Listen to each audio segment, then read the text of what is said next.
서너 달이 지나고 어느덧 한겨울로 접어들고 있었습니다. 나는 거의 매일마다 학교에 다니고 있었고, 이제는 제법 철자법에 맞게 읽고 쓰기를 조금 할 수 있었고, 구구단도 6, 7은 35 하고 외울 수 있게끔 되었습니다. 하지만 죽을 때까지 아무리 해도 그 이상은 도저히 외워질 것 같지 않았지요. 어쨌든 나는 산수 같은 것에는 도통 흥미가 없었던 겁니다. 처음에는 학교가 딱 질색이었지만 마침내 참을만 하게 되었습니다. 학교가 견딜 수 없이 싫어질 때에는 땡땡이 쳤고, 그 다음날 얻어맞고 나면 기분이 좋아지고 마음이 편해졌습니다. 그래서 학교에 가면 갈수록 학교 가는 일이 점점 쉬워지게 되었지요. 또 과부댁의 일에도 얼마간 익숙해져서 그리 신경을 쓰지 않게 되었답니다. 집 안에서 지내고 침대 위에서 잠을 잔다는 것은 몹시나 힘든 일이었죠. 추위가 다가오기 전에는 가끔씩 몰래 집을 빠져나가 산에서 자기도 했는데, 이것은 나에게는 기분 전환이 되었습니다. 예전대로의 생활 방식이 제일 마음에 들었지만 새로운 생활 방식도 점점 마음에 들게 되었지요.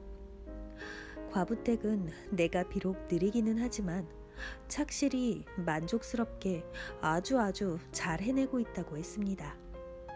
그래서 이제는 나를 부끄럽게 생각하지 않는다고 말하는 겁니다. 어느 날 아침 식사 때 나는 그만 소금병을 엎지르고 말았습니다. 재빨리 손을 뻗쳐 소금을 집어 왼쪽 어깨 너머로 던져 아군을 몰아내려고 했는데, 와춘 아줌마가 어느새 나보다도 먼저 손을 뻗어 막아버렸습니다. 그러고는 "손을 치워, 허클베리. 넌 밤낮으로 난장판을 만드는구나." 하고 말하는 겁니다. 과부댁은 나를 두둔해 주었지만 그걸로 아군을 막을 수는 없다는 것을 나는 너무나도 잘 알고 있었지요. 아침 식사가 끝나자 걱정이 되고 몸이 덜덜 떨리는 기분으로 어디서 어떤 아군이 닥쳐올지 몰라 마음 조이며 집을 나섰습니다. 어떤 아군은 막아낼 몇 가지 방법이 있지만 그런 종류의 아군이 아니었습니다. 그래서 숫째 아무것도 해보려고도 하지 않고 그저 기가 죽은 채 조심스럽게 어슬렁거릴 뿐이었지요. 앞들로 내려간 다음 발판 계단으로 올라가 높은 판자 울타리를 넘어갔습니다. 땅 위에는 갓 내린 눈이 1인치쯤 하얗게 쌓여 있었는데, 누구의 것인지는 몰라도 사람 발자국이 나 있었지요. 발자국은 채석장 쪽으로 와서 잠시 계단 근처에서 머뭇거리다가 마당 울타리를 따라 저쪽으로 가버렸습니다. 이렇게 머뭇거리면서도 안으로 들어오지 않은 것이 참으로 이상했습니다. 도무지 그 까닭을 알 수가 없었지요. 어쨌든 이상한 일이었습니다. 나는 그 뒤를 따라가 보려고 하다가 허리를 굽혀 발자국부터 살펴보았지요. 처음에는 아무것도 알아볼 수 없었으나 점차 마음에 집히는 것이 있었습니다. 왼쪽 구두 뒤꿈치에는 악마를 쫓기 위해 큰 못으로 만든 십자가 자국이 찍혀 있었던 겁니다. 나는 곧 걸음아 날 살려라 하고 쏜살같이 언덕을 달려 내려갔습니다. 가끔 어깨 너머로 뒤를 돌아다 보았지만 아무도 보이지 않았습니다. 날기라도 하듯 세처 판사댁으로 달려갔지요. 판사나리가 이렇게 말했습니다. "웬일이냐 얘야, 숨이 넘어가겠구나.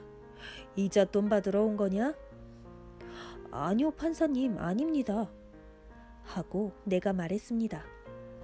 "제가 받을 이잣돈이라도 있습니까?" "그럼 있고 말고 반년치가 어쩌냐게 막 들어왔단다. 150달러가 넘는 돈이지. 너한텐 엄청난 재산이다. 그러나 가지고 가면 써버릴 테니까 그 6,000달러와 함께 나에게 투자해 두는 게 좋을 거다." "그렇게 하세요 판사님." 하고 내가 말했습니다. 난 그 돈을 쓰고 싶지 않아요. 전혀 쓰고 싶지 않다고요. 그 6,000달러도 말이에요. 판사님께서 가지세요. 6,000달러고 뭐고 몽땅 판사님께 드릴게요. 세처 판사는 놀란 표정을 지었습니다. 도무지 뭐가 뭔지 모르겠다는 표정이더라고요. 판사 나리가 이렇게 물었습니다. 아니 얘야, 그게 무슨 말이냐? 제발 그것에 관해선 물어보지 마세요. 하고 내가 말했습니다. 제발 그 돈을 받아주세요. 그렇게 하시는 거죠? 뭐가 뭔지 통 모르겠구나. 하고 판사 나리가 말했습니다. 무슨 일이 있는 게냐? 제발 받아주세요. 하고 내가 말했습니다. 그러고는 제발 아무것도 묻지 말아주세요. 그러면 저도 거짓말을 할 필요가 없을 테니까요. 잠시 생각을 하더니 판사 나리가 다시 입을 열었습니다. 이젠 알 것 같구나. 넌 네 재산을 몽땅 나에게 팔고 싶단 말이지? 주는 게 아니고 말이야. 그거 잘 생각했다. 그러고 나서 판사 나리는 종이에다 무엇을 쓴 다음 찬찬히 읽어보더니 이렇게 말하는 겁니다. 자, 이걸 봐라. 이 매도 증서에 그 대가로 라고 써있지? 이건 내가 너한테 그것을 사고 그 대금을 지불했다는 말이다. 자, 여기 1달러가 있다. 자, 이 서류에다 서명을 하려무나. 그래서 나는 서명을 하고는 그곳을 떠났습니다. 왓슨 아줌마의 검둥이 짐은 황소 4번째 밥통에서 꺼낸 사람 주먹만한 털공 하나를 가지고 있었는데 그것을 가지고 곧잘 마술을 부리곤 했습니다. 짐은 이 공 속에 영혼이 있어 무엇이든지 다 알고 있다고 늘 큰소리쳤습니다. 그래서 나는 그날 밤 짐한테 가서 눈 위에서 발자국을 보았는데 아빠가 또다시 여기 나타난 게 분명하다고 말했지요. 정말로 내가 알고 싶었던 것은 아빠가 무슨 일을 할 작정인지 또 여기에 언제까지 머무를 작정인지 하는 거였습니다. 짐은 털공을 꺼내 그것에다 대고 뭐라고 중얼거리고는 높이 치켜들다가 마루 위에 떨어뜨렸습니다. 공은 푹 하고 떨어지며 1인치쯤 굴렀습니다. 짐은 똑같은 짓을 되풀이하고 다시 또 한 번 해보았고 공은 아까와 마찬가지로 굴렀지요. 짐은 마루에 무릎을 꿇고 귀를 공에다 갖다 대고는 열심히 무슨 소리를 들었습니다. 하지만 헛수고였지요. 짐은 공이 아무 말도 하지 않으려고 한다고 머리를 가로젓는 겁니다. 말을 잘 듣다가도 어쩌다가 돈을 주지 않으면 영 말을 듣지 않는 수가 있다고 불평을 늘어놓았습니다. 나는 짐에게 반들반들하게 달아빠진 가짜 25센트짜리 은화를 하나 가지고 있는데 은이 닳아서 노쇠 부분이 약간 보이므로 쓸모가 없고 비록 노쇠 부분이 보이지 않는다고 하더라도 기름 묻은 것 같이 아주 매끈매끈거려 언제나 금방 탄로가 나고 마니까 영 쓸모가 없다고 말했습니다. 판사 나리가 준 1달러에 관해서는 입도 뻥긋하지 않으리라고 마음먹었지요. 나는 이 돈이 가짜 돈이지만 털공은 어쩌면 진짜와 가짜를 구별하지 못할 터이니 아마 그것을 받을지도 모르겠다고 했습니다. 그랬더니 짐은 냄새를 맡아보고 깨물어보고 비벼보고는 털공이 이것을 진짜로 생각하도록 어떻게 손을 써보겠다고 말하는 겁니다. 생 감자를 잘라내어 25센트짜리 은화를 그 사이에 끼워 하룻밤만 두면 다음날 아침엔 노쇠가 보이지 않게 되고 매끈매끈한 촉감도 없어지게 되어 털공은 말할 것도 없고 마을 사람들도 서슴지 않고 받아줄 것이라고 짐은 잠옷 자신만만했습니다.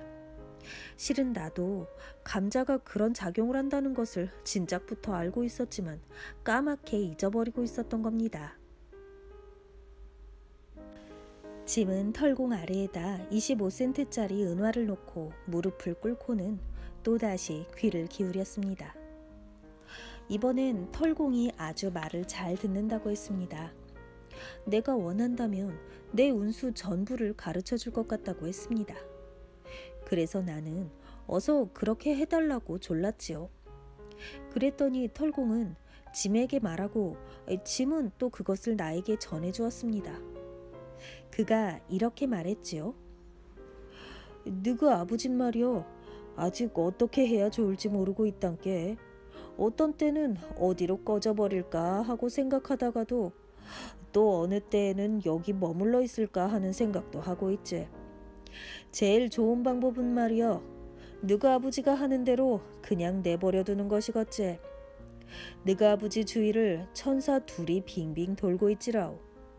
한 천사는 하얗게 반짝반짝 빛나고 다른 천사는 시커멓구먼.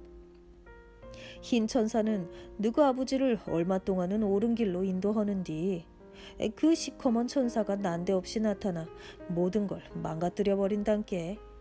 결국 너가 아버지가 어느 천사 손 안에 들어가게 될지는 아직 아무도 모르지. 하지만 넌 걱정할 게 없지라오. 이제부터 꽤나 고생도 하겠지만 꽤나 재미도 볼 거구먼. 몸을 다치고 아플 때도 있겠지만 늘 먼저대로 회복하고 말지. 일생 동안 여자애 둘이가 네 주위를 맴돌 거요. 한 여자엔 얼굴빛이 하얗고 다른 한 여자엔 시커멓지. 한 여자엔 돈이 많고 다른 여자엔 가난뱅이란께. 처음엔 가난뱅이 여자애와 결혼하다가 나중엔 부자 여자애와 결혼하겠구만. 되도록이면 물을 멀리하고 위험한 짓은 절대로 안 해야 쓰겄다. 모가지에 밧줄을 메고 죽을 팔자란께. 그날 밤 양초에 불을 켜들고 2층 내 방으로 올라가 보니 바로 거기에 아빠가 앉아있는 게 아닙니까?